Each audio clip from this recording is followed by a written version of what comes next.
So FoxNext has issued their detailed response to the boycott 1 week early, guys. Does this mean the boycott is over? Not quite. I am talking all about the latest developments in this boycott situation in this video, guys. And if you want to stay up to date, you know what to do. Yes, let's go smash it. ValleyFlyin.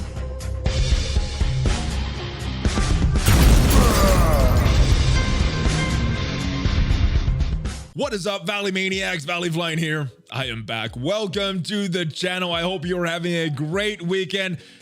I normally don't make videos on the weekend, but we have this boycott situation developing, and we had a blog post, a detailed blog post by FoxNext last night, 1 week earlier than expected. So yeah, I gotta talk about it. And I'm gonna give you my reaction to this blog post. Plus, I have spoken with some of the organizers of the boycott and have their reaction as well. I will talk about what I have heard from them and what we can expect in the near future from this. So before we get into this though, just want to remind you guys that BlueStacks is my emulator of choice, and that link does support the channel. And if you want to wear your coolest Valley merch, make sure you check out the link in the description as well for that. But just to kind of recap the situation, guys, there was a letter put out by some of the top alliances in Marvel Strike Force, and they wanted some changes to the game, mainly dealing with player attrition, red stars, orange gear, the farmability of characters, their release cadence, things like that.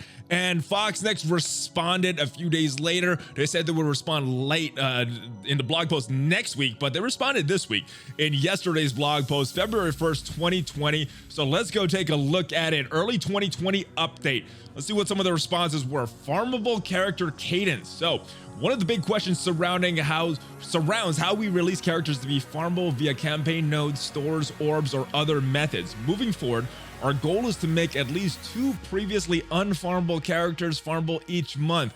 There may be rare moments we fall short of this goal, but at minimum, you can expect 1 previously unfarmable character to be farmable on the first Wednesday of every month. As we enter February, in a few days, the first character to become farmable, according to this new schedule, will be Namor. So Fantastic Four Team for War, fully farmable by Wednesday of next week. It's going to be available on February 5th. Additionally, we'll introduce farmable paths from a few more characters, including the long-awaited arrival of Colossus later that same month. So this was one of the big issues that the boycotters had with the state of the game right now, this unpredictable nature of the farmable characters. And I think this is more than we've gotten in a long time.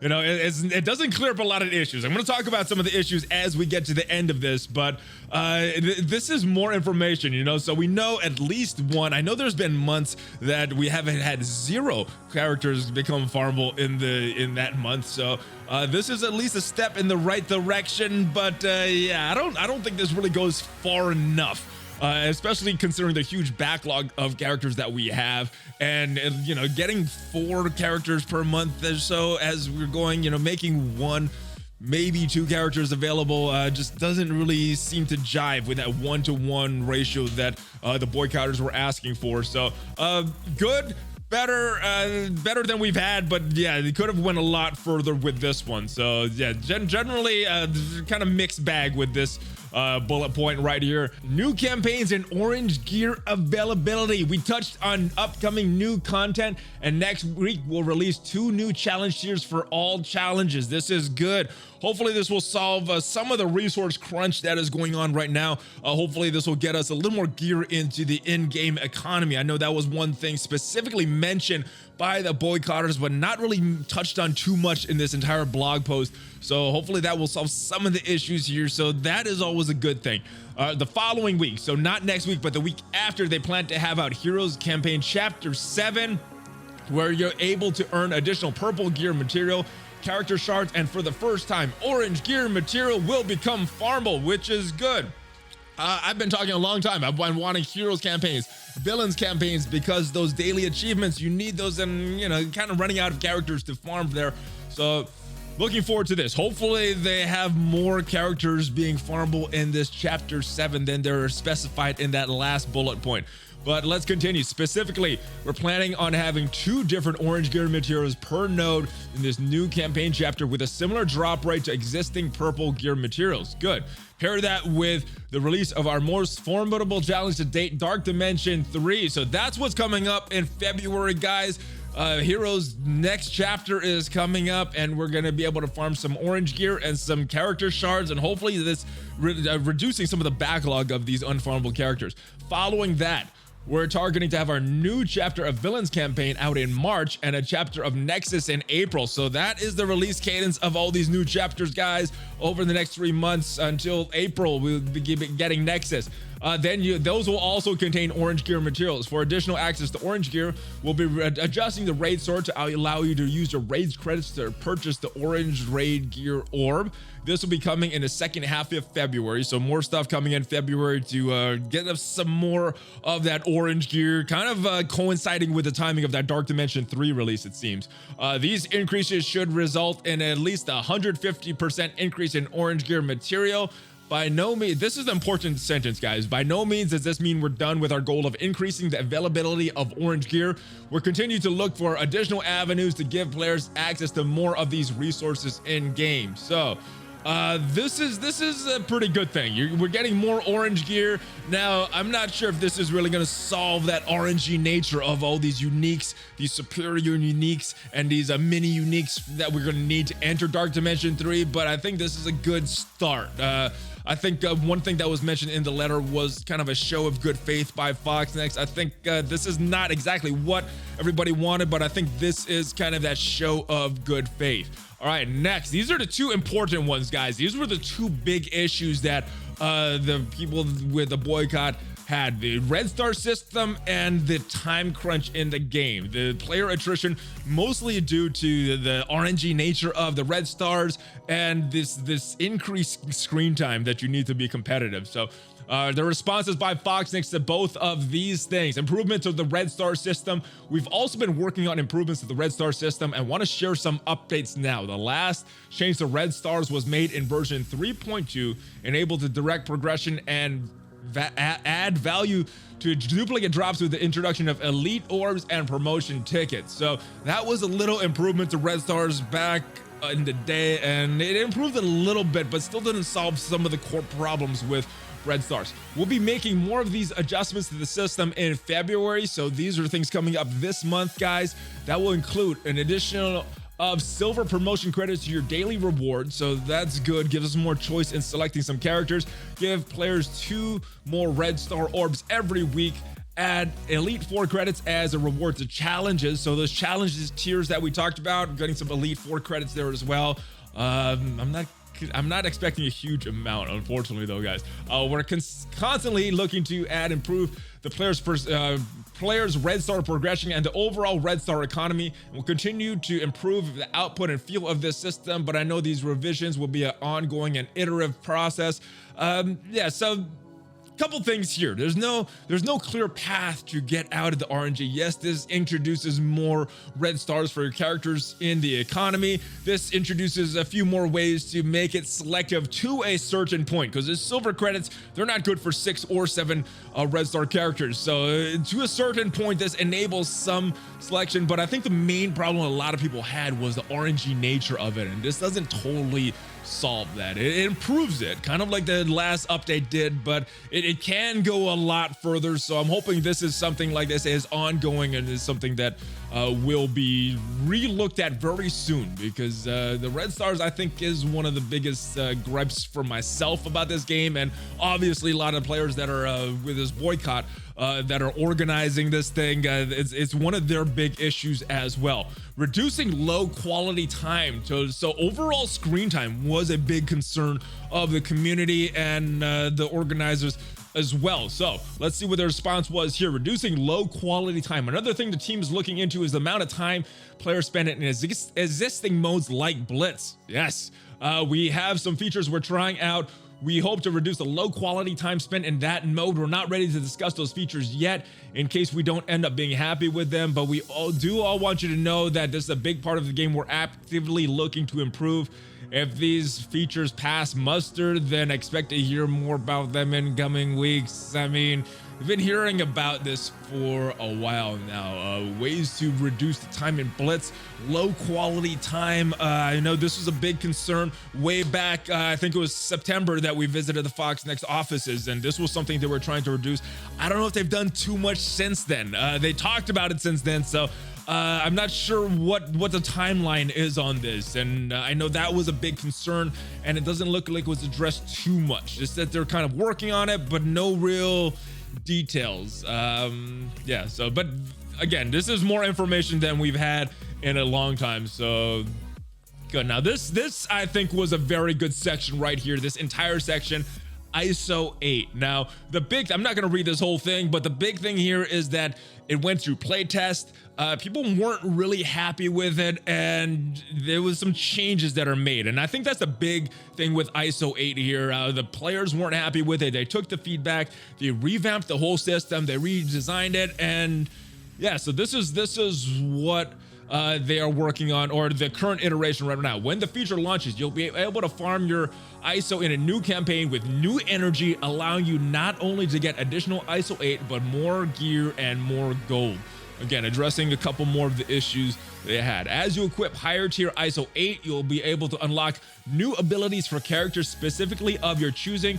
Again, the ability of theory craft and give players more agency over the choices made in this mode were two overachieving goals for our team during this rework, and those were a direct result of community feedback. ISO 8 is still a few months away, so don't expect it soon, but we'll share more news of this as the release gets closer. So one thing I'm hoping is that this goes through another round of playtesting. The last playtest didn't have that good results as far as feedback. I know a lot of the feedback that I remember was it just wasn't fun. It was just tedious and added a lot more time to the game, which is interesting considering that they're trying to reduce some of the low quality time. So I'm hoping that this next iteration is very different and doesn't add to the low quality time, but just adds to the experience of playing this game. Raid difficulty selection. This was something totally new. I was not expecting this, but basically, if Ultimate 7 is too hard for you, you're able to use a slider and change the difficulty. So I'm assuming that this is going to come with less rewards as well, but I think this is a good positive thing. I know there's some alliances that Ultimate 6 is too easy, Ultimate 7 is too hard, and to try to find that balance of which raid they should do, a little tough for certain alliances, so I think this is a good feature. All right, Ultimate 7 raid difficulty. This was a concern of the Boycott organizers, raids and other content in the game being stealthily buffed. And basically the response on FoxNext, they haven't been able to recreate any variants with that. So they said they're not doing any buffing, and if you're experiencing that, they are looking for help and additional information. There was a StarkTech bug that happened a while back. They were not able to detect it, and the community was able to detect it, get that fixed. So if there's something going on, FoxNext says that's not it's not from their end, or not purposely from their end is better word from that. So that's fine. It's not something that I really noticed when I was doing the raids. I just attributed it. Some days are harder due to some harder RNG, and some days are easier due to easier RNG. But let me know in the comments. This is still not something that I have noticed personally. Contacts list. This is a quick section about you able to contact your friends in game. Now, this didn't seem very big to me until we got to this next section, because why would I need to contact friends in game when I have other things like Discord? I could text message them or whatever, but this is why. The real-time PvP. Now, doesn't sound like this is gonna have any rewards, but I think this is gonna really up the fun factor, especially for people like myself that like to make content and just like to play the game. I think this would be a very, very fun feature. You can challenge your friends. It looks like you could restrict certain characters from being in the challenge, and real-time PvP, it looks fun, and I'm hoping they could go further and further with this, but this was the big game mode, guys, and I personally am excited about this. Overall, this blog post for me, mixed bag. There were some good things in here, some things that I was surprised at, some things that I really, really liked, but other things I was hoping for more of a different resolution, and we got some resolution, but I wish some of them went further. So good for me. Raid difficulty selection, that was totally unexpected. I like that. I like the ISO 8 reaction as well. I like that it wasn't in a good state, and they listened to the community feedback and totally revamped the system, and the system sounds interesting right now. Other thing I liked, the contacts were okay, but when you combine it with this real-time PvP, you could play your friends, you could play whoever, just for fun, just to have a cool battle. There's a lot of implications for this, a lot of future implications. I know some people were talking about esports for this. I mean, that is a potential. They could go down that road, and this could be very, very big. So I am liking this real-time PvP. But let's talk about some other things that I didn't like so much about this blog post. The other things was these red star system that I mentioned.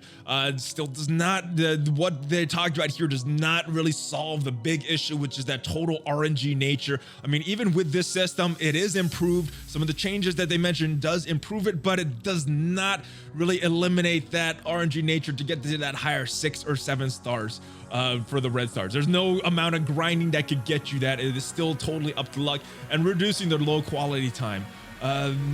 Yeah, I mean, just the amount of time it takes to be super competitive in this game is a lot. Especially, it's a lot, especially when you compare it to other mobile games and what the time it takes to be competitive in those. It's a lot compared to other games. And reducing the time in Blitz, nothing real specific here. I would have liked some specifics, even a timeline, even if they scrap it. I know I would prefer to hear what they were doing and have it scrapped and like, oh, this is not good, and it's very vague at this point. I think the big disappointment for a lot of people was this thing though, the farmable character cadence. So numbers that I got from the leader of the Pants of Hull cluster, I did not verify this, so I apologize if these aren't correct, but they sound correct to me.